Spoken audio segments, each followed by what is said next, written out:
보시게 될 영상은 지금부터 약 서너 시간 전에 올라온 미국 트럼프 대통령의 최측근인 스티브 배넌의 인터뷰 영상입니다.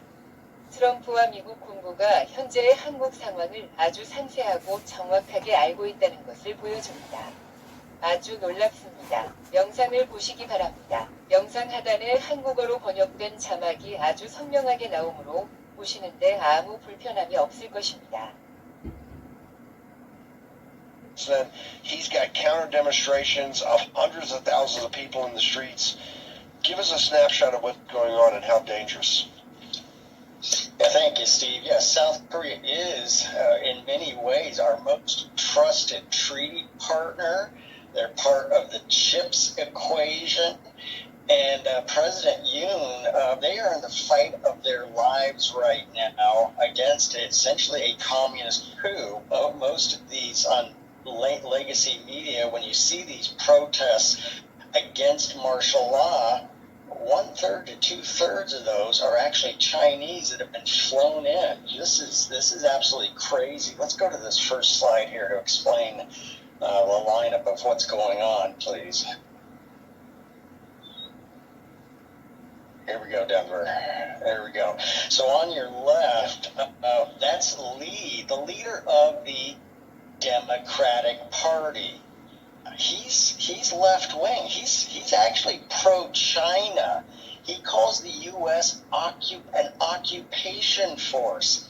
He says he was just convicted of malfeasance. This is why you're seeing everything going on. He was convicted of malfeasance, and that means he potentially can't even run for president, which he wants the presidency. He's a hardcore left-winger, pro-China. He wants U.S. forces out, calls us an occupation force, wants the THAAD missiles out, and works very closely.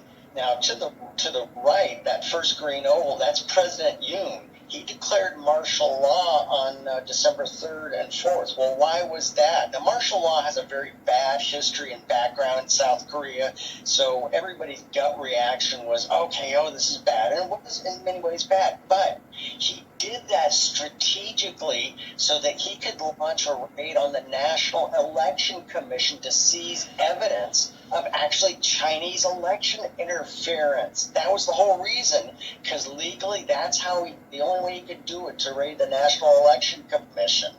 Let's go to the next slide, please. So what happened was, after that, there was a vote to impeach Yoon. Okay, so then the presidency passed to Han Duck-soo. Okay, now he was impeached on December 27th, and the presidency is now President Che. And again, on the left, that's the Democrat Party. They control the National Assembly. It's a unicameral body, but they have 192 seats. The right is the populist Make Korea Great Again party. These are conservatives. They're in the fight of their lives. There's so much election malfeasance. They have 108 seats in the National Assembly. But that's what's going on. So there is huge gatherings. Now on legacy media, all you see is the impeachment. It's actually not like that. Let's see the next slide, please. This is the 3 centers of gravity in Seoul. So that center one, that's the office of the presidency. That's a very important one. It's right next to Yongsan, the U.S. military, Dragon Hill Lodge, right there. That's where the office of the presidency.